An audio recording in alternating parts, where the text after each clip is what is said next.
लाल जी से कहा कि मुझे आपसे कुछ बातें करनी हैं अपने पद को लेकर। तो मोहनलाल जी ने कहा कि ठीक है, आइए बैठते हैं, बात करते हैं। इन्होंने मुझे बुलाया, मैं गई भी, अपनी बात रखने के लिए, करने के लिए मैं गई भी। चूंकि मुझे भी काम कर रही थी, तो आगे बढ़ने की लालसा तो हर किसी को होती है, मुझे भी थी। मोहनलाल जी ने मुझसे कहा कि दीपाली जी, मैं आपको जिला उपाध्यक्ष बना दूंगा, तो आप मुझे क्या देंगे? मैंने कहा, भाई साहब, मेरे पास देने के लिए कुछ नहीं है, क्योंकि अभी अभी मेरा घर मकान बिक चुका है, आपको पता है। मेरे पति का भी काम धाम बंद सा चल रहा है, आपको पता है। मैं आर्थिक रूप से इतनी कमजोर हूं कि मैं आपको कुछ दे नहीं सकती। मोहनलाल जी ने कहा, अरे दीपाली जी, आपके पास देने को बहुत कुछ है। मैंने कहा, भाई साहब, मैं समझी नहीं, कहना क्या आप चाहते हैं? इन्होंने कहा, आप समझदार हैं, आपको मुझे बताने की आवश्यकता नहीं है, आप इशारों को समझिए।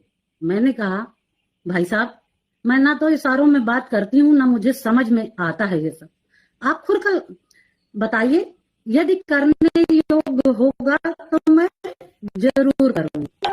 तो मोहनलाल जी ने कहा कि यदि मैं आपको जिला उपाध्यक्ष बना देता हूं, तो आप मेरे साथ लखनऊ, दिल्ली, हर जगह चलेंगी, किसी को शक भी नहीं होगा।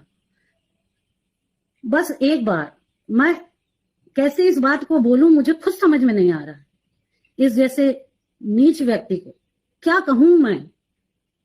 इसने कहा, बस एक बार मेरे साथ हम बिस्तर हो जाइए।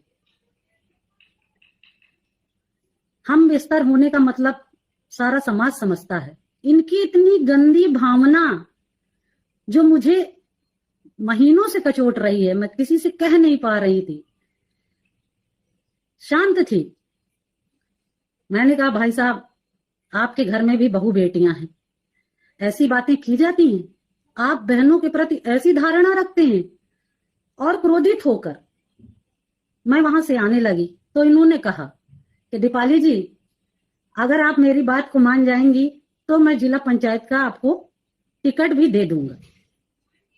मैं लालची महिला नहीं हूं, इसलिए मैं शांत होकर, गुस्से में लाल होकर वहां से वापस घर गई।